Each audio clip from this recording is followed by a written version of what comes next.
Liquorland are proud partners of the Sash for another season of footy. What's the go-to winter drink, Jesse, on a cold Saturday night? Well, I haven't been drinking a whole lot recently, but I did take myself down there yesterday evening to purchase myself some sherry, actually. Ooh, sherry. And I did find out a few fun facts about sherry. Okay. It's very cheap Okay. and Love very that. high in alcohol percentage. So for anyone out there that is looking to save some dollars over the winter season, Warm themselves up, yeah. 17% alcohol for $9. That's a bargain. How's the taste? Great in the chicken surprise that I made for myself last night. But There we go. anyone that wants to test their luck having it straight, then let us know. Let us know. Pop into your local Liquorland today and pick up all your favourite drinks. Liquorland, from the land you love. Please drink responsibly. It's a lacklustre night in Perth as the Dons serve up their worst effort of the season. And we have to ask ourselves, blip or dip? This is The Sash, definitely not the official podcast of the Essendon Football Club. I am your host, Rob, here with you as always. Joining me at Castaway Studios is Jesse. Hello, mate. I'll add to that. Blip, dip, or buy. Or buy. Or buy. Well, the blip is what factors into the buy discussion. I will preface that. And for the listeners, I have not prepped Jesse at all about what I'm going to speak about here. So that's the first time you've heard blip or dip. Yes. You know what? I actually was sitting there today and I was like, blip or, and I wrote blip or drip, and it was in the run sheet, but about half the afternoon as drip. And I went and had like a cup of tea and I looked at it and I'm like, oh, dip. Yeah. Dip. Why would it be drip? Much better. Dip. Yeah. What was I Did thinking? you watch Dodgeball and just have, what's his name again? Patches of Houlihan, give you some inspiration? Yeah. Dip, dug, drop, dip, duck. Yeah. Dive and Yeah. dodge. If you can dodge a wrench, you can dodge a ball. Certainly can. Yeah. Don't think anyone from Essendon was going to dodge a wrench. Maybe a couple of players, but I think a lot of people would have been hit by the wrench. Yeah. Saturday night at Perth. Frustrating game. That first 15 minutes, first quarter, really, I was like, man, we look great. Didn't convert, which as much as we wanted. And then, yeah, it just completely fell away. It was very frustrating. Yeah, it felt concerning. I was really concerned at the beginning of that second quarter because I just really feel I genuinely think we dominated that quarter. It was a really dominant first quarter performance. And there were just a couple of really frustrating turnovers that resulted in them scoring a few goals. I mean, that flip turnover. That kills. Which that really killed us. To then result in a centre bounce clearance loss, which resulted in a goal. You know, it's almost a recipe that we've served up to teams quite a few times this year and had a taste of our own medicine. I just knew they were really going to respond in the second quarter, and we're prone to having a lapse generally after a really good quarter. And I just knew that it was going to be really costly. It had the murmurs just in that first quarter still, though, that regardless of us being on top, it just felt like things were going their way. You know, there was small 50-50s that were going their way. Walters taking a pack mark in the first, quarter's never a good sign. No. But yeah, overall, I'm not surprised. I thought we were going to lose. I thought they were going to come out breathing fire, which they didn't really until the second quarter. But beyond that point in time, I honestly don't think that Fremantle will probably play a better game all year, in all honesty. Really? I think that they played completely out of their skins. I know that you can only really allow a team to play as well as you defend, and we can talk about... And we didn't do that very well. No, not at all. But in saying that, they still were just doing things with their tails up in front of a home crowd that you just...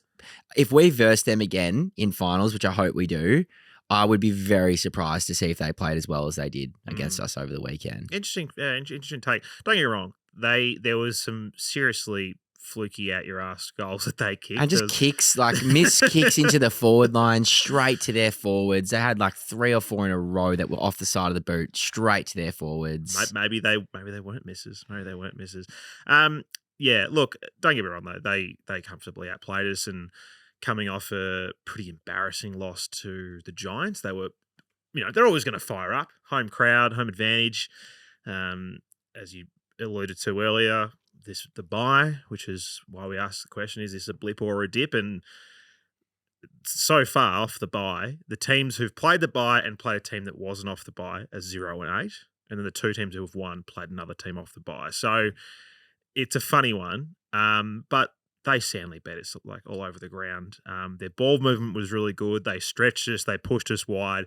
They really stretched our defence. And then they did well at exposing the bad match, like the mismatches. They went to Luke Jackson a lot and he was awesome. They went to Sean Darcy a lot and he was awesome.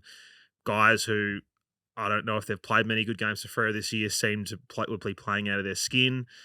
And then they just smashed us in the middle. Look, I think we could easily tell the absence of Draper in how good he is at helping us get it forward from that position and kick goals. But I do wonder if we paid their midfield group enough respect early on in that game, because I was looking at the way we were sitting up in the middle, and there was a few times pretty early on where we went with Parrish, Merritt, and Paco. And those three players are all great, but you look at those three and they're all offensive players. Merritt has been good defensively this year, but they're very offensively minded players. And then suddenly when, Brayshaw and Sarong are just getting one after another, I'm sort of looking going, who's there to kind of stop it? And Caldwell did go in there a bit, but really wasn't great. And then the game was just kind of too far gone. Like they'd got it out to, 40 odd whatever points it was in the third quarter. And we just didn't have it in us to wrestle back momentum. There was a lot of players who had, really poor nights of their standard. And then, probably a few guys we'll get into who were really out of form. And yeah, it was shit. It was pretty shit. Yeah. Look, I'm not as dark about the midfield performance. Yeah, their midfielders did get on top. We had a Darcy Parish attending a lot of centre bounces off the back of 5 weeks of not playing, albeit the attacking side of his game was fantastic. The defensive side of his game is pretty concerning. Yeah. He only had 1 tackle. He got 2, and I remember sending you guys a message. Was it 2 in the end? So I sent that message saying he's on 1 tackle, and he tackled someone I think it was right near. It was either their goal or our goal, but it was right in front of goal. He tackled someone. But it goes through all of them. Like you look at Andrew Brayshaw has 29 and 8 tackles, and then you go to our next best, which is Merritt, who had 29 and 4. But then, Stringer had 2. Parrish had 1 until the final minutes, and then had 2. Like it didn't really feel like we had anyone as that defensively minded midfielder who was really enforcing it. And if it was Caldwell playing that role, he just had a pretty bad night. Yeah, and you really can't look to your younger players with little experience to step up in those situations. It does have to be your leaders. And I will give Parrish a bit of slack given he's had quite some time off. Of course. There has been question marks on the defensive aspect of his game for quite some time. And it was fairly contrasting to see the difference in the way that our midfield set up over the past 3 or 4 weeks without him. Defensively, we've been quite good through the middle, and it is a bit of a concern for me. I'm just saying it's a watch this space situation, but there's going to need to be some fairly stern words mentioned to those senior players in the middle if they can't step up, because there are younger players that are willing to take that opportunity and have displayed better defensive actions. I mean, I don't know if you watched the Sunday Footy show, but there was a few passages out of the middle that Lloydie showed of Parrish, and he was the result of these 3 outcomes getting worked under the ball by Sarong or Brayshaw really easily. And again, it's one of those things where you can really overanalyze it. I mean, you take 1 step incorrectly at a centre clearance, at a centre bounce, and you can get pushed under it. So I don't have a massive issue with that. Positioning, being understanding of the game, it can take a few games to get back into the rhythm of things. But there was vision, though, of 1 bounce where Parrish wasn't in there and Perkins was in there, and Perkins was all over Brayshaw defensively. Now, he didn't complete the tackle, but he was all over his back, and it just goes to show the difference in mindset between a younger player being in the middle, taking that defensive approach, or a senior player who is more so going to take that attacking approach. And I do tend to agree. We probably did get it wrong and not look at changing it up in the middle. Yeah, I do wonder as well what absence Will Setterfield has in that scenario, because pretty big, I think. Yeah, but like, so the 8 games that Parish played, Setterfield played all those games, and you look at the start of the season when we when we didn't change the midfield group much, but it was looking really good. The defensive profile was much better. Yeah, but Setterfield was the number one. He was there as your defensive mid, if you know, so to speak, and sweeper. Yeah, but you look at the first 5 rounds when he was playing there. He had 6 tackles, 9, 4, 7, 10, and then 5, and then it dipped off in that Geelong game. But you know, he was there as the primary stopper. Whereas, like I said, that first centre bounce, I was looking at going, oh, like, you know, as I said, all as individuals, like phenomenal players, you know, arguably in our top 5 best players, Stringer, Parish, and Merritt, clearly. But the 3 of them together, I'm like, that is all out attack on FIFA, right trigger. Let's go. Like, I was like, where's the respect to these guys? Because, you know, Sarong and Brayshaw are awesome players, and they smashed us. Yeah.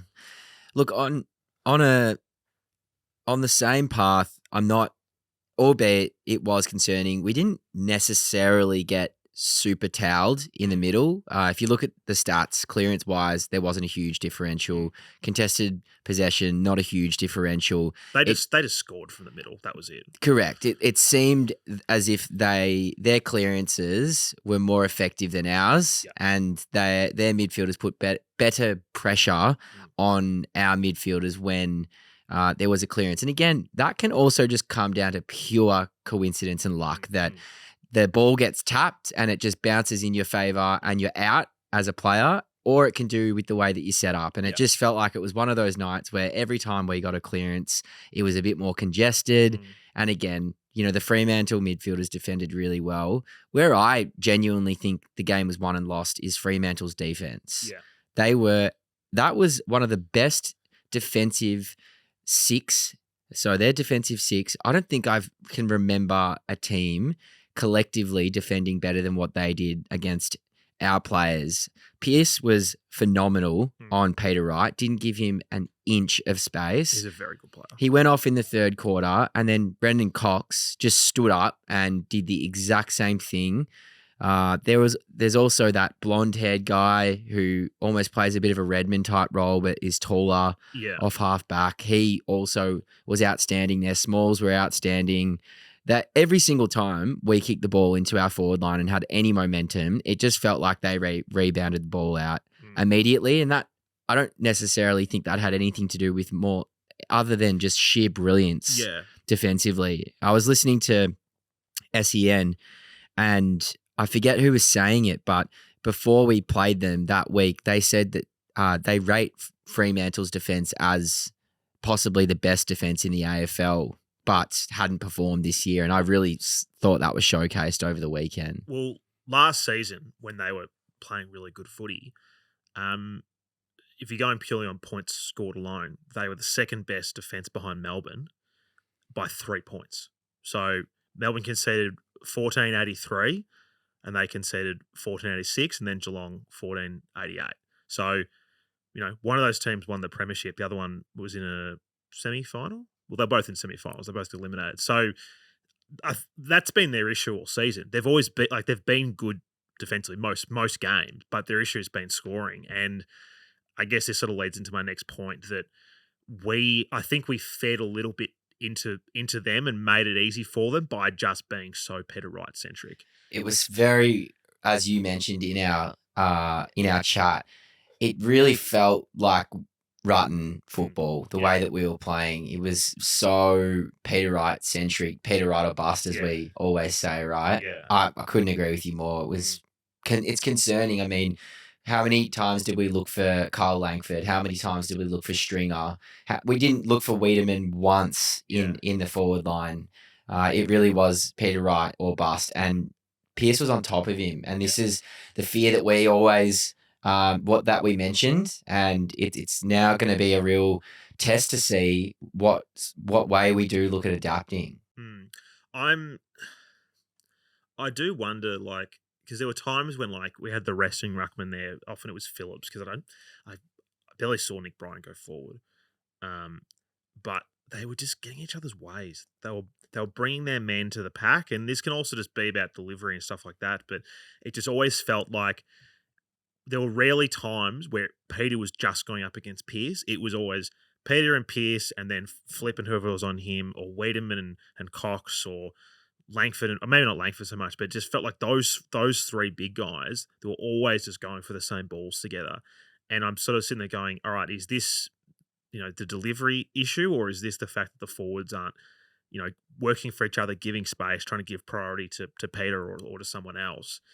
And this is a bigger question about some of the selection, but we were very top heavy in our in the team that we brought. And I remember we had a discussion on a Monday night a while back about how when Peter was back, if you have Peter, Wiedemann, Langford, Stringer, Perkins, and a resting ruckman in your forward line, like obviously they're not all going to be exactly there at the exact same time.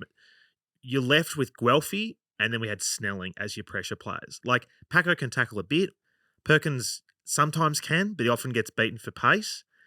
You're not getting much out of those other guys. And I'm sitting there watching the game, and you were saying this in our thread, like, we're sitting there with Jai Menzies as the sub, and you're watching these, not big name players in the AFL like Henry, who's playing off the half back, just waltzing the ball out of there, no pressure on him whatsoever, and they're just going end to end with it. And I'm like, are we playing too many big guys? Because it seems like Brad Scott is hell bent on the two rucks. I think he had to.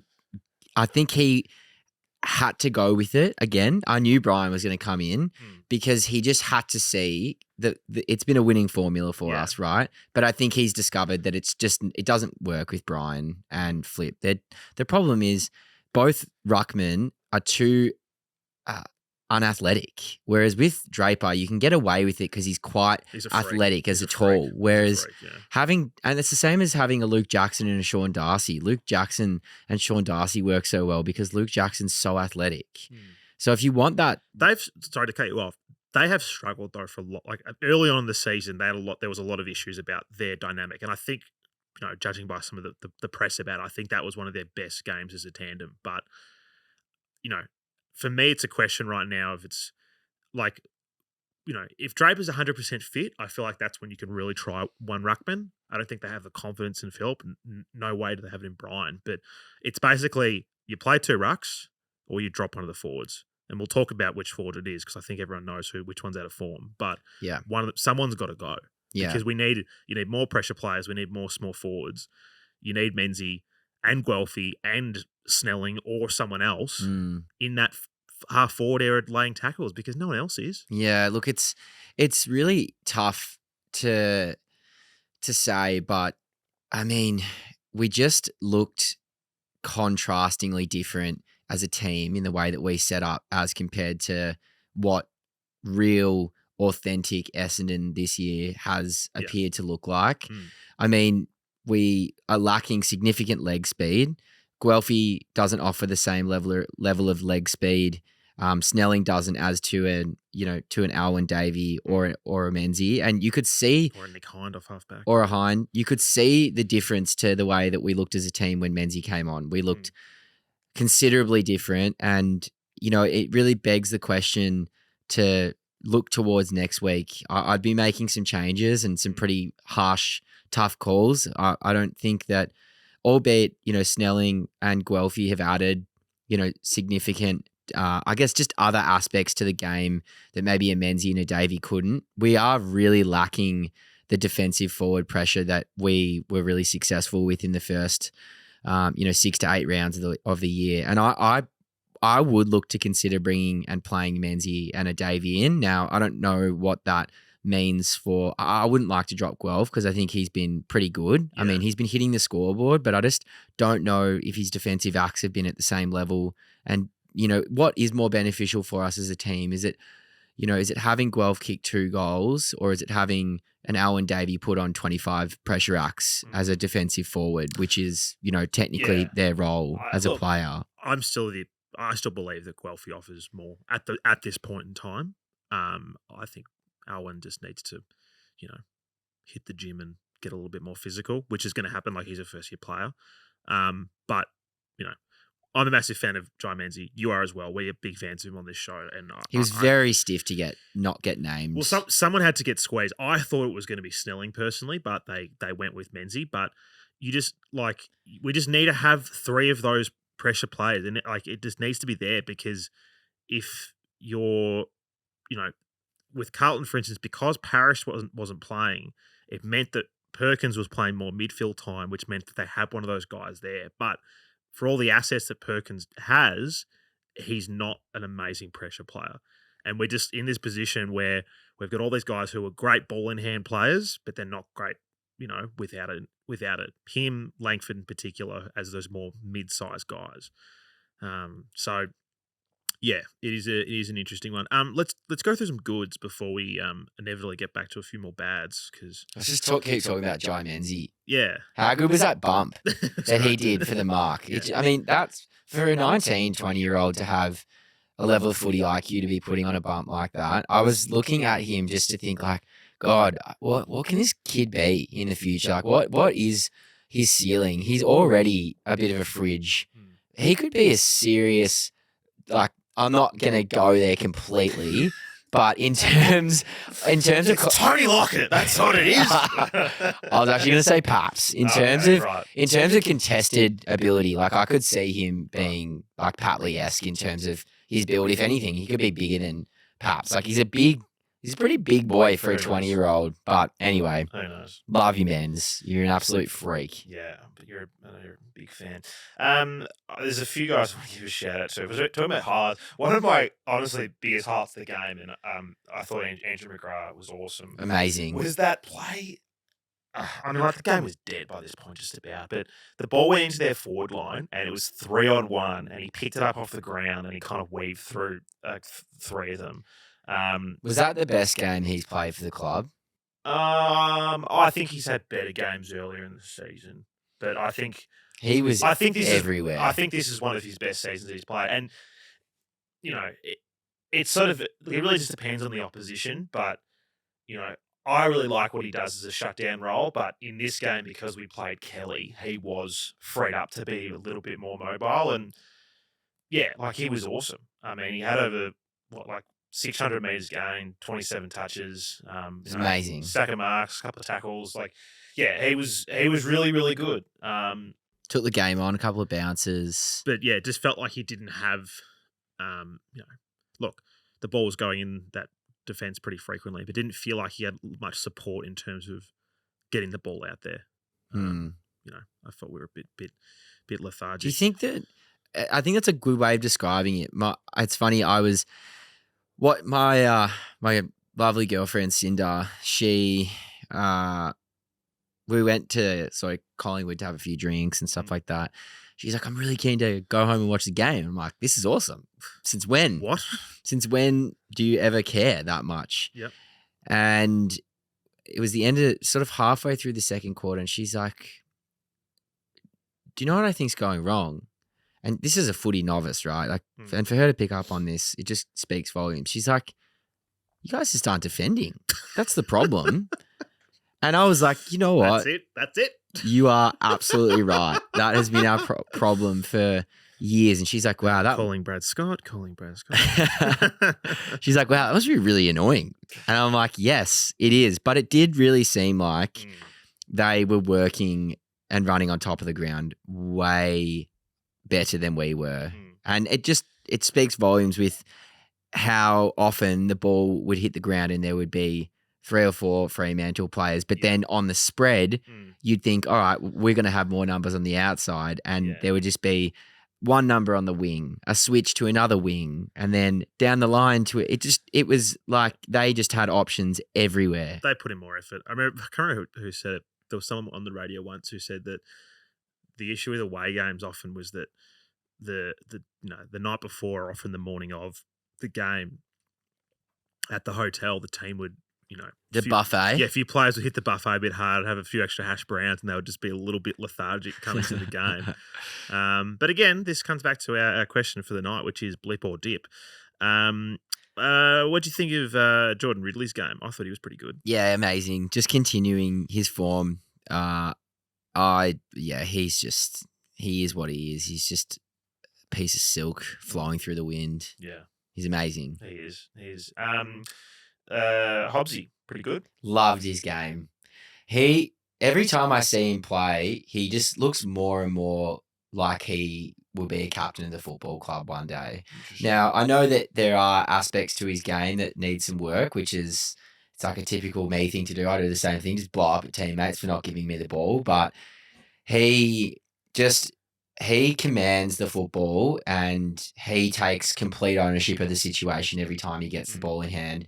It's bizarre because I know we've spoken to Paul a number of times and he almost every week mentioned that Ben Hobbs' kicking was sort of under par for what he would expect of that type of player. And he's come into the AFL and his kicking is amazing. He's been good. I mean, I would say bigger grounds in the AFL, I reckon. Yeah, definitely.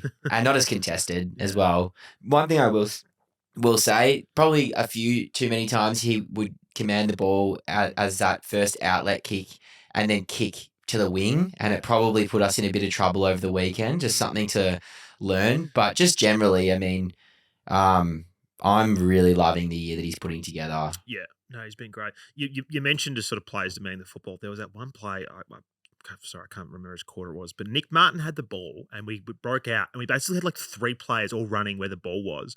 And like I think Perkins was in front of him and like, calling it hand pass to me, I'll keep going. And then Nick Martin kicked it out of bounds.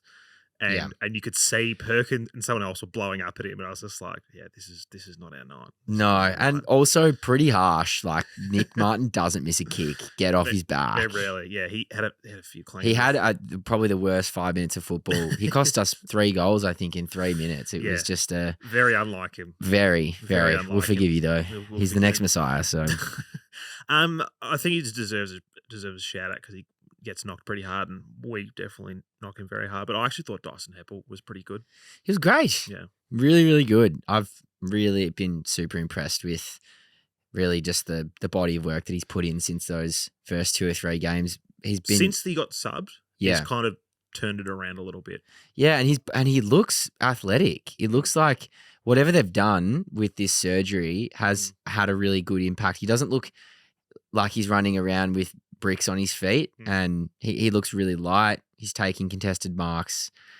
I think probably someone else to mention as well, Zach Merritt. I mean, what a bloody game. He's just putting together such a big season. He's doing everything every week to will us across the line. If there was one player that you knew left nothing out there, or nothing left in the tank, it was him.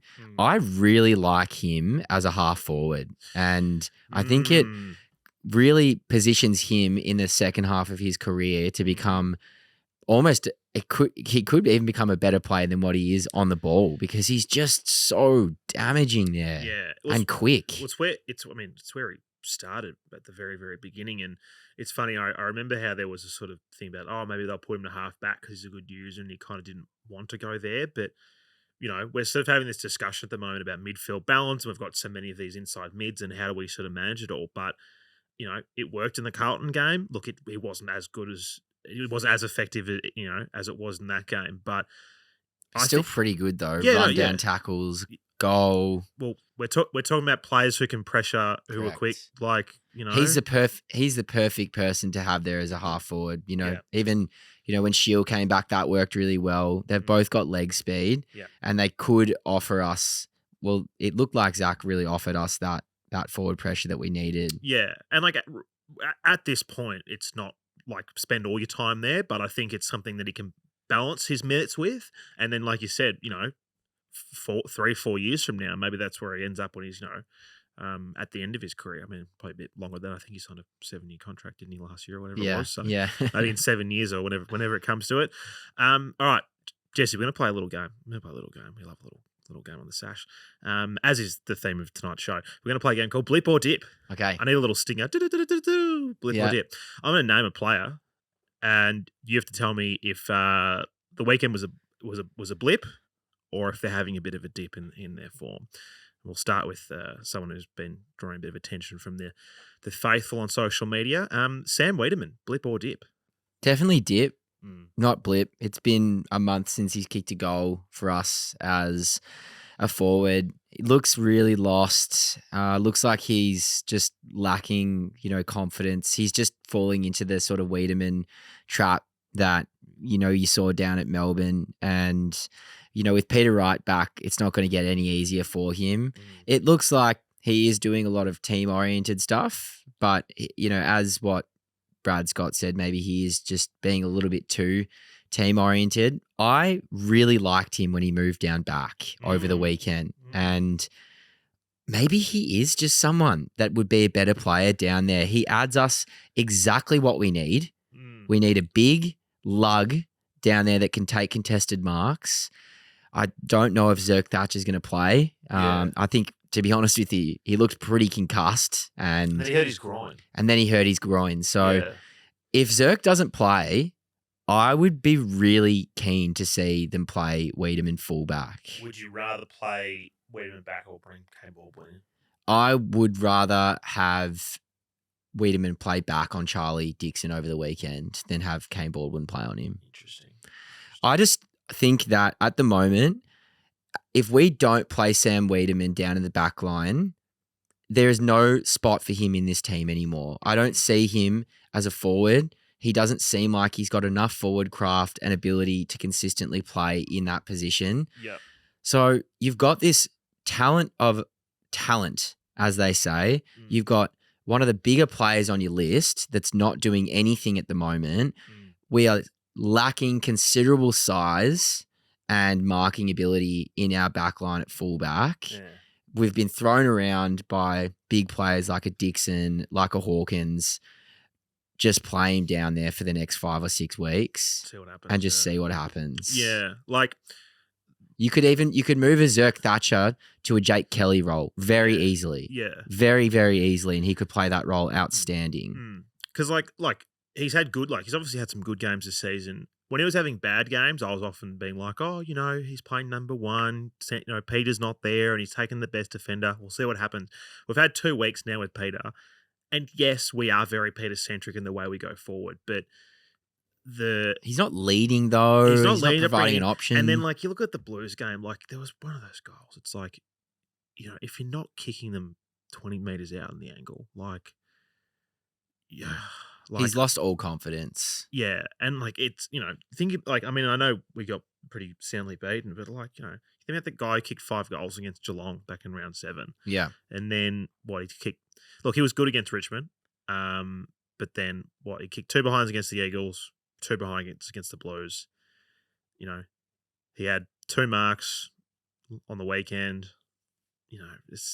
And they were both in the back line when he got moved back there. Yeah. So look, if I don't mind it for this week, if obviously Kane, I would argue Kane is more composed with the ball in hand.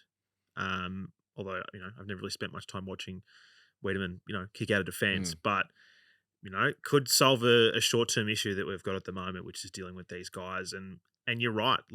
If we are going to play 2 rucks and we want to have that extra pressure player there and we're going to lose, potentially lose some run around the ground if we don't play a hind or something like that, then maybe this is one. Interesting to see what the fans think about this one. Next player, Blip or Dip. I know he's only been back for a game, but Jake Kelly, Blip or Dip? I don't necessarily think Blip or Dip. I just think he is what he is as a player. We never picked him up knowing that he was going to be an absolute star of the game, and he works hard. He tries to create a contest, but he just gets found out from a skill point of view. And I don't necessarily think you're really going to get consistency out of him at a top level.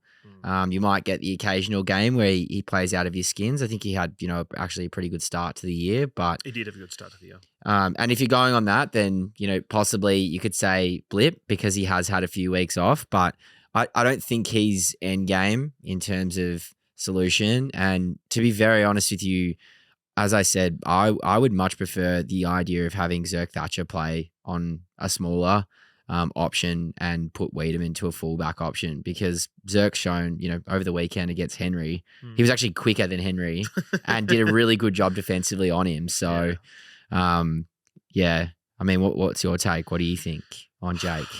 I don't know. Look, he's tough and he makes a good contest and he can be really feral on the ball, but I just feel like he just doesn't give us enough when we're trying to transition it out. And I feel like he can really let us down that space. And by playing him, we're losing a half back, a more mobile player, and then, McGrath's don't get me wrong, McGrath was really good, but I don't know, I'd almost rather have more sort of run from that position. And look, I guess it can sometimes come down to, who the opposition is, but I don't know. I just felt like I spent a lot of time watching their small forwards just running rings around guys, and I was like, if we, would have been better if we had someone a little bit more nimble and more agile. But yeah, look, that's just what he is. He's a limited defender. Yeah, and he can defend, and then that's kind of sort of where it goes.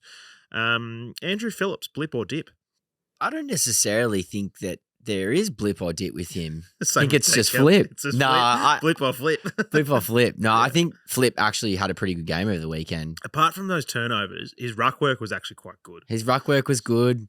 He was contested marking around the ground was really good as well. If he didn't basically give away 2 goals via turnover, I think we'd be talking about him having a really good night. Yeah. Look, and I mean, I'm really concerned about the way that we look. I mean, Peter Wright offered us absolutely nothing in the ruck over the weekend. Yes. We honestly may as well had Menzies jumping up because Peter was just you could tell all night, like he was just a typical full forward that had his confidence struck down at his knees and his timing was off with his jumping. Yeah, he just got soundly beaten. His contested work was completely off. So I'm not sure whether we keep running him in the ruck, but I would like to try just to see what it looks like just having Flip play an entire game solo. I don't know if his body can hold up for that long doing it that way, but I don't either think blip or dip for Flip. Blip or dip for Flip. Kyle Langford, blip or dip? Neither blip or dip. It's just Peter Wright just getting in the way and the team not focusing on Kyle. I really would have liked to have seen how the game panned out if Kyle Langford was playing on Pearce or Pearce was playing on Langford, just like what we saw with Langford playing on May. Pearce is huge. Pearce is a big boy. I think he's almost 200 centimeters. He looked on par, big man, same size as Peter Wright when they were standing up next to each other. It just, I don't know, strategically begs the question, is it the fact that we've set up with more of a Richmond 2017 style forward line? It was unpredictable when Peter wasn't there, whereas now it's kind of a little bit more predictable. Very, very predictable. Yeah. Look, I would say it was a blip night just because it was quiet. That's how I'll give you blip on that. Mac Welfie, blip or dip? Hasn't played many games this year, but what do you think? I mean, he kicked 2. Yeah. You're going to get much more from him than that? I think he did enough. Yeah. He did enough. His defensive work wasn't good enough on the night. For what we expect from him, because we know what he can do when he's having a really good night, when he's, without ball. No, he only kicked 1 goal. I'm going to say dip just because he hasn't come back from his injury in the same form as last year, but it's harsh because he's coming back from injury. Yeah. 1 tackle, 1 goal, 12 touches. Mason Redmond, blip or dip? I think it's a blip for me. Yeah, blip. Definitely not dip. From the start of the season, dip. Yeah. Yes. I think that his contest work has dropped off, which is no real surprise. I mean, he's still quite young, so you can't just keep pounding yourself into blokes that, are maybe 5-10 kilos heavier than you and continue to have the confidence to do that. But yeah, it's probably harsh to say dip, just blip for me. Just a blip? No, that's fair. Will Snelling, blip or dip? Dip, definitely. Dip? He hasn't gotten anywhere close to the form that he was in 2 years ago when he was playing really well in 2021. So I don't think he's ever sort of risen to the occasion like he did in that year. Yourself? Yeah, I mean, he played. I'm trying to think what game it was. There was one game this year that I thought he played really well. If my memory serves me correctly, as I quickly scramble to But that could be more of a blip, right? A blip in good a performance. positive blip, a flip, you may flip, say, a flip yes. to the blip. Correct. Who was he really good against? He was really good against Melbourne. That's the game I remember him being quite good against. Yeah. He was very good against Melbourne. Everyone was good against Melbourne. Yeah. Laverty, blip or dip? Dip since injury. Hasn't been the same. That shoulder looks like it's causing a bit of issues, I think. Yeah, look, it's interesting to see what they go with this week because I mean, I know Brad and he's not going to make changes. He's been pretty solid. You know Brad, do you? I do know Braddy. On speed dial. Yes. But honestly, based on performance, you very well could, if you were quite judging on performance, I would say like a Baldwin could very much come in and replace a Laverty based on performance. And then you have the option of putting Wiedemann to fullback, so that plays into my strategy. So I'm happy with that. There you go. Archie Perkins, blip or dip? Dip for sure. Going the dip. I don't think he's been very good for a couple of weeks now. No, he was awesome against Carlton. Was he? Yeah. Really? I know it feels like a long time ago because there was a week off. It does feel like a long time ago. Mate, he took grips to the cleaners. Yeah. I'm going blip. It's blip for me. Blip. It's blip for me. I've reversed. You've reversed. You've reminded me. It feels like an eternity ago. Okay. Carlton. Your effort on this podcast, blip or dip? Based on that last call, I'm going to say blip. Yeah, you say blip. My performance on the podcast, blip or dip? Definitely dipping. Definitely dipping. No, I'm just joking. Yeah. The Carlton review was definitely a blip for me.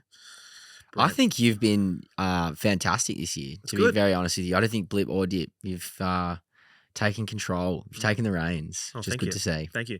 I'm not sure if you saw it, but I was on the Don Father podcast during the week with the fabulous gentleman and they're actually interested in trading you onto that podcast because Italian heritage is a big thing on that podcast. Oh, really? They're interested in offering you a bit of cash to come over. So, well, tell them they're dreaming, mate. You're a one podcast man. Yeah, one podcast correct. Man. Staying true. Anyone else you want to play blip or dip with before we move on? Because they were just the names I thought were worth a little discussion. Is there anyone else you think's worth a blip or dip? Do you want to ask me about? Darcy Parish, blip or dip? I mean. Season wide, I think that was a blip. I thought he played really well at the start of the season. I thought he was in red hot form at the start, and then had a couple of average games, and we lost, which was what happens. But I'll say blip. I think he was looking really good pre-injury. Let's talk about Sam Durham and where he went over the weekend. I think he was signing autographs on the wing the entire day because I did not see him anywhere near his direct match. I think he was on Henry, and I don't think that I don't know. Henry had like 27 touches, and I did not see Durham near him once. Yeah, I mean, like I looked at the stat sheet, and it's like he had 17 touches, and I'm like, I didn't notice him. No. Which this is the thing, is like sometimes when you don't know, like you watch a game on television and you don't really notice a player, like, when you're thinking about it afterwards, it can kind of mean that they just weren't really bad or really good. Because when someone's awesome, you notice them. When someone's really bad, you notice them. When someone's just there, does a few things right, doesn't make a couple of mistakes, that's it. So 17 touches is definitely more than serviceable though on the wing. Yeah. For his age. Yeah, and look, not bad. Look, he's played 2 amazing games this year. The Melbourne game, he was unbelievable, and then obviously won us the game against Richmond. Blip for mine. Yeah, blip for mine. Brad Coach. Brad Coach. I always do that. Brad Coach. I get Brad Scott Coach and then Brad Crouch, and my brain just goes Brad Coach. Yeah, I'm. There are times where I think I may be a little bit dyslexic. Yeah, I'm definitely dyslexic for sure. Yeah, I'm also like when I text and message people, and like you'd know being in a message group with me, I don't take the time to look at what I've written. Oh, have you seen my messages? And it's just like I'll just send it word. I'm like, that sentence literally makes no sense. You would think a 6-year-old whose English is their 3rd language wrote that. And I'm like, wow, You definitely must be dyslexic because I have embarrass myself more messaging that group because I'm always like fired up watching the game and I'll write something in, and I reckon I went through a period over a month where every single thing I wrote in had a clear grammatical error. And I know there's some very smart people grammatically like Mert and Damo and Kingo. Yeah. And I'm like, God, I must look so stupid to these people. So I'll happily join the dyslexic club with you. Yeah, that's us. That's us. Let's go through some hot takes, which will be a bit of fun. Just a few that have been sent in from the lovely people. You can always send them into the link on their show description. It's on the link tree. If you go to our social media, you can find it there. Before we get into takes, can I just ask you a question? Yes, So yes. I mentioned to you a few weeks ago, prior to the Carlton game, or maybe it was the week, maybe the preview leading up to the Carlton game, Yep. how I was quite concerned about our defensive profile, which has been rated contrastingly different to where we were at the beginning of the year. And I just feel like, are we now getting found out a little more by teams than what we were, just simply because of how easily we're letting teams transition the football? And is this Rutten-esque style of football, or is it the old strategy? This is my question for you. So is it the old strategy? Is it blip or dip? Is that what you're asking me? Yeah. Is it blip or dip? Really? Is it blip or dip? I mean, the stats would indicate it's dip. It's not blip because it's been the case for 6 or 7 weeks now. The stats say dip, even though we were winning games, some convincingly, some not so convincingly. The stats would say it is a dip. As a collective, this is just beyond the defense. As a collective, I think we've done enough this year. You know, Brad's led us enough to go to make me go, this is a blip. I'm happy to take a blip for this week, but if we put in effort like that against Port on Saturday night at the G, we're going to get absolutely smashed. And then the Crows are going to place at Marvel, and if they play anything like they did against Collingwood on the weekend, it could be bad as well. So I'm very happy to say blip today, but it could very, very quickly say dip, and we kind of, have a little bit of a reality check over the next few weeks. But we've done enough this season for me to be like, it's okay, it's just a blip, and we'll move on. That's sort of where I see it. And, I think it's just a bigger thing because, it starts in the middle. If there's no pressure on the ball in the middle, then it just means defenders are under pressure. And we know our defence, while it has been good at times, it still has some pretty big issues, particularly with key forwards.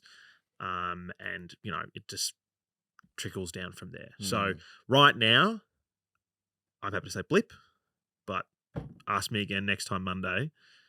So this time next Monday, whether it's still blip or dip, because if they dish up that effort against Port, oh boy. Yeah. Oh boy. And we versed them at the beginning of the year when our defensive profile was probably starting to dip. That's really where pre-dip, yep. That was, I guess, precursor to dip.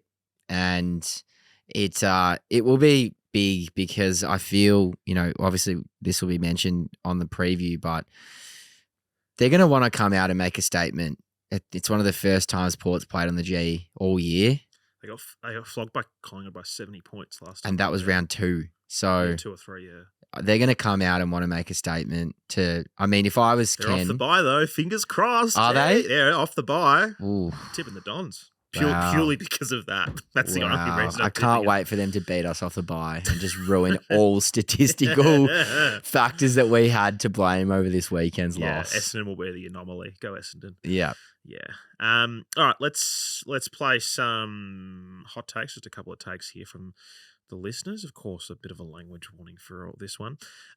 This first one's called Mert Hates Genitalia, which is great. If you're a first-time listener, you've heard me say that, you're going to go, what is this podcast? But there is context to that. Mert, sadly, is not here tonight. Mert has a new job, and he's going to be absent for a few weeks while he settles in to the new gig. I won't say where because I'm not going to dox him, but good luck to all those people who are working with Mert. So first one is from this gentleman. Well, I'm sure Mert will be happy this week because there shouldn't be too much talk of genitalia, besides the fact that performance was absolutely wank. Pretty terrible all round. Talking about the boys still being on holidays, I might go on a holiday myself to the bathtub with my good mate the toaster. Calling something wank as an insult? Great. I like that. Yeah. Underrated. Yeah. Underrated term. Next one's from Ethan. Thank you, Ethan. Rob, when you were on the Purple Rain podcast the other day and you got asked, which players you're most scared of, which usually have the most blinders against us, other than Matt Taberner, well, let's be honest, he'll kick fucking 10 goals in us tonight with how shit our defence was. He would have. You forgot to mention Liam Henry. How does the fucking whipping boy at Fremantle, the man who's literally being dropped weekly, and the equivalent of our Braden Ham in 2022, drops 32 touches on us and is probably the best on ground? Like, I'm sorry, just get fucked. Oh my god, just classic Essendon. It's simple as that. Also, look, as much as how shit that loss was tonight, I know it's just a good reality check we needed. I know, just focus on trading, just laying tackles, because fuck, we could not stick one to save our lives tonight. And also just, lowering our eyes inside 50. Like, shit, even Martin, just probably our best kick inside 50, just kept on kicking into Luke Ryan tonight. So, yeah. Anyways, up the Plains. Yeah. Reality check that we have to have? No, I think that it's an inability to adapt to high pressure football that cost us over the weekend. That's as finals like, as you'll see in terms of the way that Fremantle played against us, and we couldn't rise to the occasion, which is very Essendon-like. So that's where my major concerns come from. Like, if we do look at this next couple of weeks and we see that the dip is not a blip, as they say, then I almost don't want us to make finals, which sounds controversial, just simply because if we are playing with a really poor defensive profile and we clearly can't stand up and play the football that we want to play or match teams when they raise their intensity, which, to be very honest with you, every really good team this year, when they have raised the bar, we haven't been able to rise to it. And if you don't think that teams are going to do that in finals, they will, and it will probably end the exact same way the last 3 or 4 of our finals have, where we get completely blown out of the water. And that's my main fear of this year, is making finals and just getting smashed again. Oh, don't worry. There's a lot of Essendon supporters who have nightmares about getting rolled in a final. I'm sure we all do. Yeah. But look, this next month is where we'll find out whether Essendon is going to be a competitive final side, make finals, or not, because we're playing teams who are in and around where we are, also a team that's at the very top of the ladder, and that's it. Because after we play the Dogs, we will know if we're going to play finals or not. Because after that, we've got Sydney, who, yes, I know they won by 170 points, but at home at Marvel, I think that we should beat them. Then we've got West Coast, so training drill. You expect that on Marvel. God, I hope we actually beat them by 100 points this time. Yeah. North obviously will give us a good run. Giants away, which actually looking pretty tricky at the moment, and then Collingwood to round it out. But we'll know come after the Doggies game, we'll know where we sit, because if we can jag 2 wins out of this next 4, or even 3 wins out of this next 4, like we're talking home final, we're talking actually being competitive. But if we play like we did against Fremantle, against Port, against the Crows, against Geelong, against the Dogs, like, that's it. GG. But if we beat Port next week, then we win the flag. Lid is off. Lid's off if we beat Port. are doing this pod on a rooftop because we won't be able to have a roof above us next Monday. God, it would be so good. It would just alleviate so many worries if we beat Port. Just beat Port off the bye. And everyone's like, they're off the bye. Oh, that'll be the story. Everything will be justified now. They'll get rid of the buys altogether if we beat them. Yeah, exactly. They'll cancel the bye if we do that. Next one is from Houdini. Not like Houdini, but it's WHODENY. Right. DEAMY. See, dyslexic. Thanks, mate. The Bombers might have been dumped at board level this week. The planes took off to Perth without their engines. the Kites leave the field after a piss poor performance. Hopefully that's the last we see of them this season. There we go. There we go. I hate Freo. They're such an annoying team. I feel like I would like to see what our win-loss against them is, because I kind of feel like ever since I remember watching us, they beat us more than we beat them. No, we had prior to last year where they absolutely flogged us. We won quite a few of them. I think we'd won 4 or 5 in a row. Right. And then old Matty Taberner just smashed us, and yeah, it could have been a lot more if he was playing on the weekend. This next one's from PDB. Thank you, PDB. Hello, Sash Podcast. PDB here. President Dave Barham. That was fucking atrocious on the weekend. Very sorry you had to view that. But I think we're doing good. I think we're going to have a good game. MCG against Port Adelaide. So stay happy. PDB out. Don't know where that sits in the impression levels from old PDB there, but as you do. Yeah, I don't know what happened to his voice, but Maybe copped a kick in the knackers, and that's what happened to him. Last one's from James. Thank you, James. The players don't care. They don't give a rat's backside. They don't want to chase. They don't want to play. You have Brad Scott before the game saying that no one in the club listens to outside noise. Maybe you should. Maybe you should. Maybe the coaching panel, the players, the board must listen to us members. We've got 88,000 or like 90,000 members. You want us to sign up next year? Bloody show us something. Show us the heart. Last year, we gave you the excuse. We had a bad coach. We thought this year we'd go again. What's the excuse? If you're not going to play, I said it a few weeks ago, if you're not going to play for the coach, play for people like myself who bust my balls every week to get their hard-earned money, and you dish that up against Fremantle. They couldn't with us. It's an embarrassment for the red and black, especially the Sash. The Sash. Play for that. If you're not going to play for that, piss off out of my club. Get out.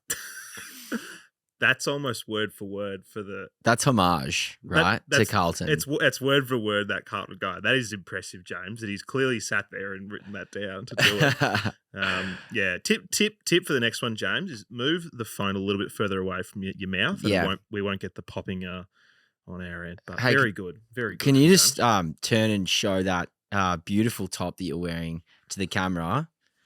Because what bloody goal he kicked Taco, yeah. over the weekend. Should have kicked a couple more, to be honest. How good was that goal? There we go. I can't believe we haven't talked about that yet. Yeah. And he got robbed as well. That mark. When we were turning the game in the third quarter. The brief. Oh glimmer. my Lord. If he Yeah. had a got, that was such BS. Yeah, that was a terrible call. I think the umpires were terrible over the weekend as well. They Oh. didn't call anything. Yeah. Interstate doggery as Yeah. per usual. I mean, yeah, it's always the way. I mean, it's not the reason we lost, but yeah, that one got me. And then Peter Wright, when he marked it and the bloke just hit it out of his hands, he didn't get 50. That was Didn't get 50. a bit frustrating. So anyway, that's Bloody umpires. That's what happens. That's what happens.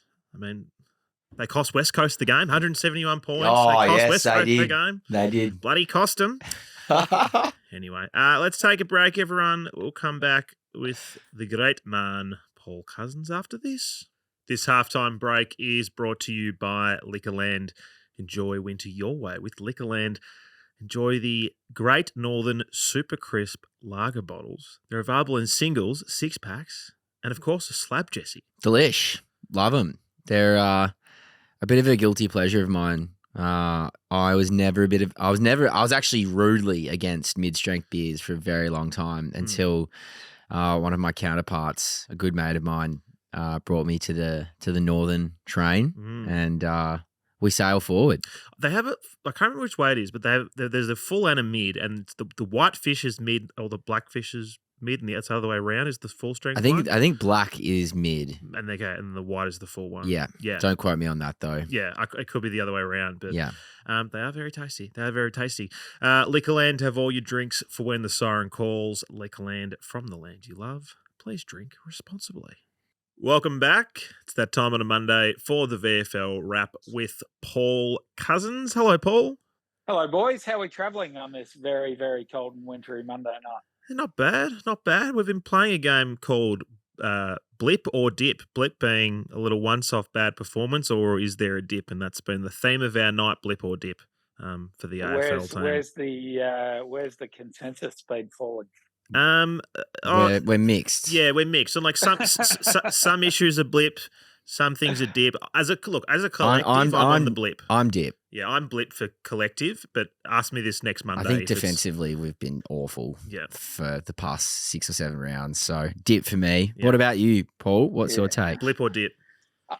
It's hard to know, isn't it? But what I do know is that we played some very, very poor sides over the month before this week. Yeah. So, this was the best side we've played in a while, and we came up short. But it was off the bye, and it was and it's difficult to play in Perth, and Drapes was out, and So I agree, it's a difficult one to judge. Probably need a few weeks of evidence to make a strong case one way or the other, I think. Sounds like a blip to me, Paul. Sounds like a blip. Stick with it. All we know is we'll be recording on a rooftop studio next week if we beat Port, because we're not going to be able to have a roof above us because the lid's going to be off. It's going to be you're going to go Abbey Road style, but it's going to be fresh out there, boys. Ooh, It'll be fresh. It will be fresh. Oh, I'm going to be hot to trot, so it won't matter. Maybe just keep the lid on for one more week. Yeah. Just remember that for all the talk of the buy stuff, which is, there's too much. Yeah. It's happened too much for it to be an anomaly. And Porter coming off the bye next week. Oh, we'll be the anomaly. We'll be the team that loses. No, go with confidence. Yeah. It's confidence. Got to try. Yep. Paul, it was a tough afternoon down in Port Melbourne on Sunday. It was pretty cold, and the football was just as dreary. It was a crappy game and a crappy day and a crappy game, lads. Yeah, I'm not going to sugarcoat it, Eddie. It was kind of cold and windy and horrible, and that mirrored the result. So, it was a frustrating one. We've had a few, obviously, frustrating ones, but this one probably stung a bit more than most. We're really in the game for long stretches, but just couldn't take opportunities at key times, and then got blown out in the last 10 minutes of the game, which always pleases coaches when that happens. So it wasn't a terribly happy rooms after the game. There was quite a few AFL listed players in the side, Paul, but obviously still, disappointing result. Is there key things that were spoken about as to why they think this sort of loss, went the way that it did with so many, big names, on paper? Yeah, it's a really interesting one to judge how you're going to go with more AFL guys or less AFL guys. Or the reality is that in VFL footy at an AFL club, often VFL guys and AFL guys don't know each other very well, particularly if they haven't played much footy or they haven't played a lot of VFL footy. So you kind of have situations where a VFL guy who trains 3 times a week and plays every week and with the same group of guys gets pushed out of the side, and an AFL guy who, might have met most of the VFL guys last week for the first time is playing. So it can be a really tricky situation from a sort of team building point of view. So it's not necessarily always the case that the more AFL listed guys you've got in, the better your result's going to be. Yep. I know that sounds disingenuous, but that's sort of the way that it can go at times. And we had probably had situations yesterday where, probably we weren't as good at doing some of the team things that need to get done. And, despite some good sort of individual performances at times, we just couldn't really come together as a team. And, the old sort of cliche, you either stand united or fall individually. And that's kind of the way it went a bit yesterday. We probably didn't stay together as a unit as well as we could have. And, in the end, you're playing against a team in Port Melbourne who, as a standalone club, are absolutely unified and on the same page and know what everyone else is doing. And and all that sort of stuff, which I know it probably sounds like a cop-out. It's not meant to be, but it's it can be a tricky situation when you have guys coming back to the VFL and playing really key roles too, like on ball roles and these sorts of things, which are really key to the team who haven't necessarily played a lot of VFL footy or with the guys they're suddenly thrust into the middle with or whatever. So Yep. look, when you ask the question about more AFL guys and how that impacts the result, that can certainly be one of the challenges of being involved at VFL level with an AFL club. And I mean, there were a few standout players over the weekend, Paul. I mean, in your opinion, out of the AFL listed boys, who was the player that you felt had the biggest impact on the game and, would be pushing for senior selection? Look, for me, you're right. We had a few good performers. I thought Mass D'Ambrosio was sensational. I thought he was really good. I thought his ball use in particular on a really scrappy, windy, ugly sort of day stood out. His class with ball in hand, his ability to not only find the ball but use it positively and bite off kicks that other guys just weren't able to hit on the day was really impressive. He really bought into the team stuff. He worked hard defensively as well, and I thought he was terrific. Kane Baldwin again continues his sort of stellar year at VFL level. I thought he was fantastic and had a whole heap of intercept marks as he and Rhett Montgomery were both able to sort of intercept mark really well. But Kane's ball use, I thought, was really good for the most part as well. And as I said, it was a tricky day, but he's an outstanding field kick boulders and showed that again at times yesterday. And I thought he was terrific as well. And probably Paddy Voss probably had a mixed day. Some really good, some not so good, but ended up with taking several sort of contested marks and presented really well, and had, from memory, maybe 6 shots on goal. I think he only kicked 2, but, just missed a couple as well and had an impact up forward as well. So, yeah, I thought he was good. And that's, I thought Nick Hind was pretty good too. He tried to be pretty creative with ball in hand, which was something we were lacking a bit, other than him and probably Mass. So, I thought Hindy was pretty good in the back half as well. And young Elijah Sardis, Paul, obviously keeping a pretty keen eye on him. How was his day? And is he just being time in the midfield? Obviously, if he was to come up into the seniors, he'd more likely spend some time across half forward. Is he just playing the guts in the VFL? Yeah, largely sort of rotating between outside and inside mid. So that's where he's spending the vast majority of his time. He had a good day again, Elijah. He was able to find it sort of 20 plus times. And he actually, I thought he competed really well at the contest. I know he had a handful of clearances, but I think he had half a dozen tackles as well, which is a positive.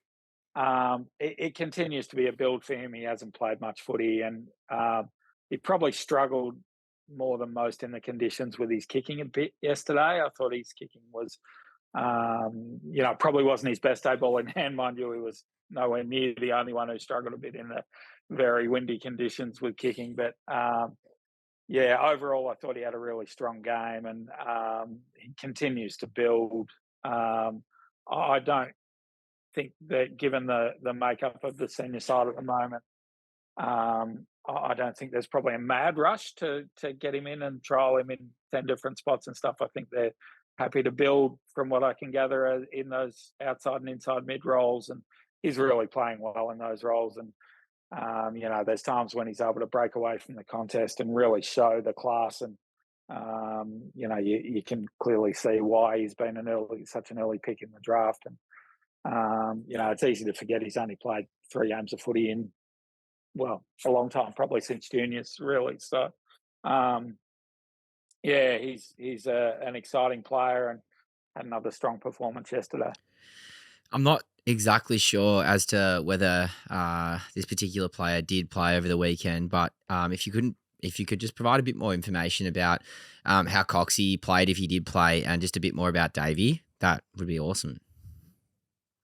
Sure. So, Coxie played. He spent a bit of time at both ends, actually. He had a couple of nice intercept marks behind the footy and looked really comfortable down back, actually. And then at times went forward as well.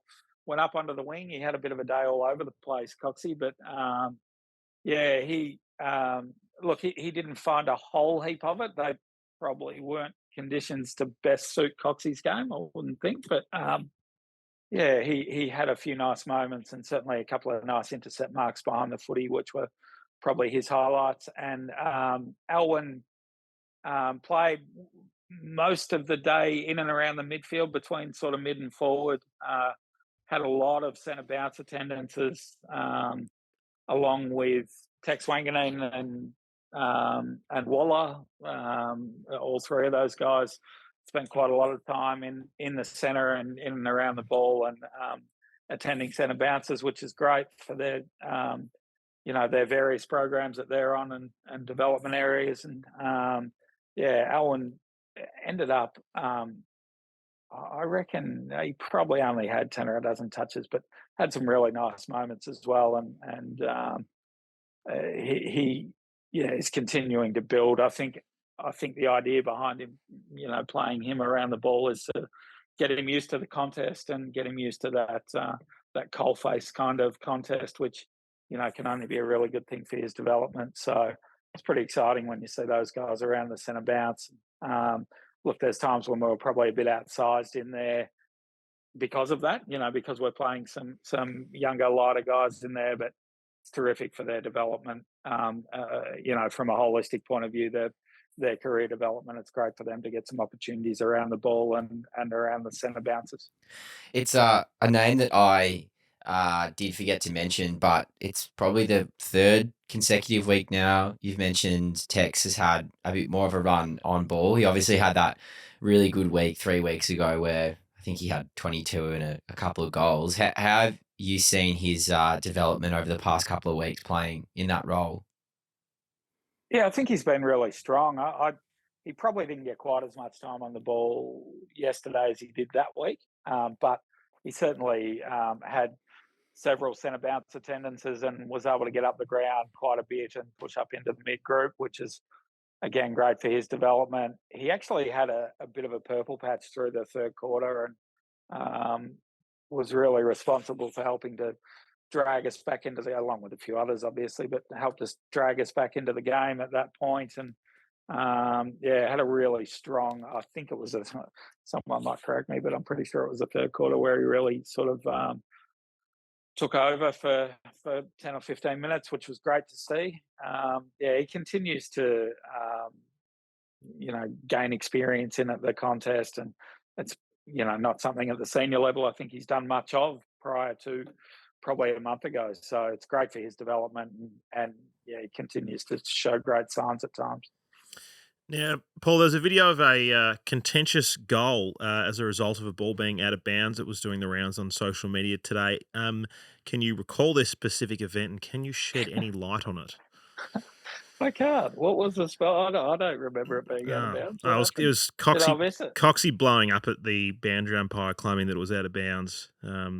Is what I've been shared and asked to tell you about. So I never saw a replay of that. So perhaps one of your listeners can give you the skinny and pass it on to me. No, I did see Coxie having a crack at a boundary umpire, so I wasn't sure exactly what had happened there, and I didn't catch it on the replay, which I skimmed through earlier today. So, I missed that one. There we go. And then just a question from our premium Discord members. Someone said, according to Bomber Blitz, Cleaver, Brad Lynch, and Rastanak are no longer with the team. Have gone back to local footy or back home. Is this true? Can Paul shed any light on this?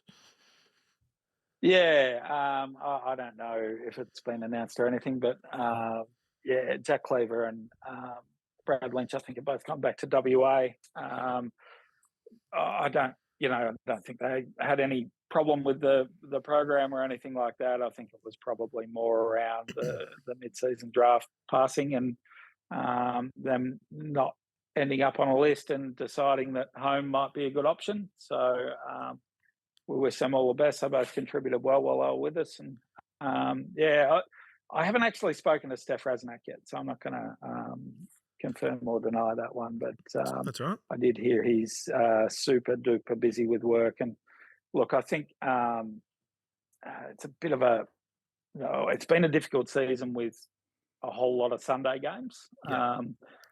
As in, I think like 15 out of 18 or something, which can be very difficult for guys who work full time.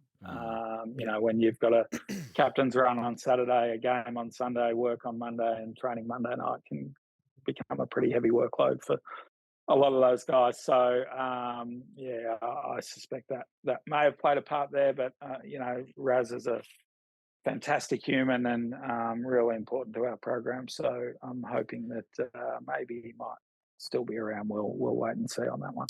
And just a quick final one, Paul. Tom Hurd, a chance of being redrafted? He was good yesterday. Actually, my phone blew up afterwards because apparently the cameras were good enough to catch my ugly head talking to him after the game. But it was... it was really good to see him. He's a ripper, Hurdy, and was terrific for our program when he was with us. One of those guys you were always happy to see on the weekend, and it's so good. I couldn't be happier for him that he's gone and sort of forged his own path at a standalone VFL club and is showing to be absolutely up to the level to the point where he was probably just about best on yesterday, and I think won the medal. So there we go. Wow, that's huge. Yeah, so no, rap for him and long may it continue for Tommy. Well said. Essendon VFL play Gold Coast, 1:05 p.m. at Windy Hill this Sunday. Paul, Gold Coast looking like a pretty formidable outfit sitting at the top of the ladder. Yeah, I think they're on top, actually, which is, they've gone pretty well the last few years, I think, the Goldie boys. So they got us by a point from memory, like with a couple of seconds to go at Windy Hill last year. So hopefully we can reverse that and fix them up. But they're going very well. So it'll be a good challenge for the boys and a good chance for hopefully for the supporters to sneak back to Windy Hill to the spiritual home. It's good to get some games back in the heartland in the latter part of the season. And it'd be good to see everyone pile into the old stands at Windy Hill. Well said, Paul. Great as always with your time, and we'll touch base next week and hopefully have some positive news. Be good if ex-Essendon players weren't fixing us up every week. So I don't know if there's anyone at Goldie, but between Hurdy, Nashy, Holmes and Clarkey on the weekend, they did a job on us. So hopefully no Essendon old boys to fix us up this week would be fabulous. Fingers crossed. Beautiful, Paul. We'll speak then. Thank you, boys. Have a good one. Thanks, Paul. Thanks, mate. There we go, mate. Paul, brilliant as always. All the best goss. Get everything you need to know about all your favourites. Yeah, I did. I was disappointed to hear about Hurdy though being best on. That's yeah, but he meant he could come back. Well, yeah, but Return of the Son of the King. yeah, yes, very much so. Yeah, I don't know. Yeah, he's just good. Good Paul. It wasn't super dark after the loss, but yeah. He always finds a way to bring the positives. Yeah. Always finds a way to bring the positives. How are you feeling about next Saturday before we wrap up, Jess? Concerned? Yes, very concerned. Port's just such a good team. They're such a good team this year.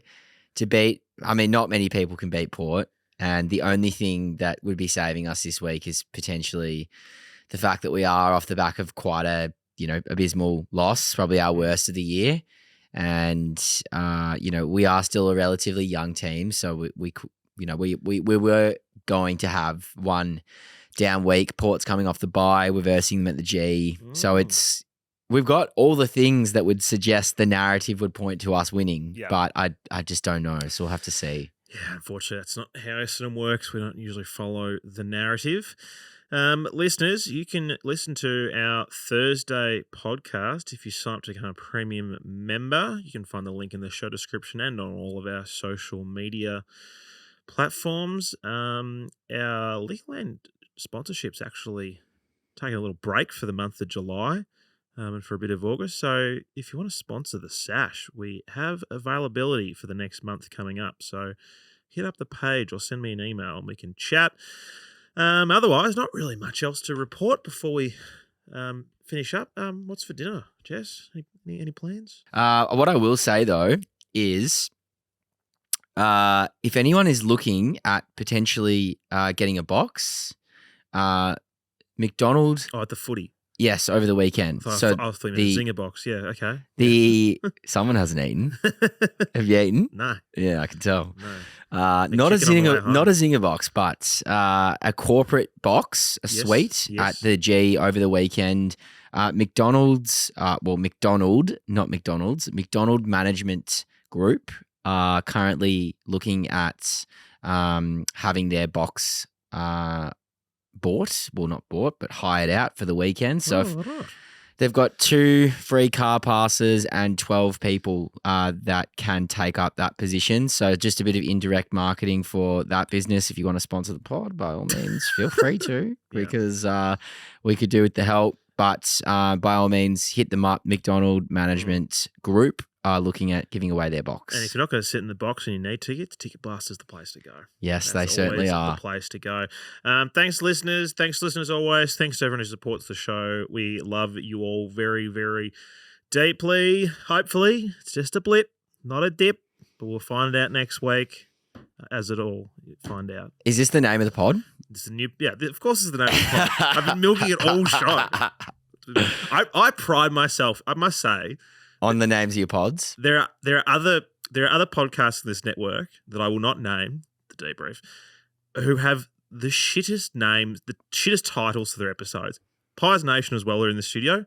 Terrible names of their shows. I put a lot of effort into, I think about it. It's all about the narrative. It's all about what's going on. I try and put a reference in there if I can. I feel some of them are really good. Honestly, I think the best one I did was the North Melbourne preview, and the show title was just 4:40 Sunday. Yeah, I reckon. Don't mind it. Don't bang mind on. it. Well, this is going to be Blip or Dip. So thanks, Like listeners. Blip or Dip. We'll find out. Love you all. Go Dons. Go Dons. Thanks for listening to this episode of The Sash, and thanks to Liquorland, who are proud partners of the podcast. Enjoy winter your way with Liquorland. Liquorland, from the land you love. Please drink responsibly.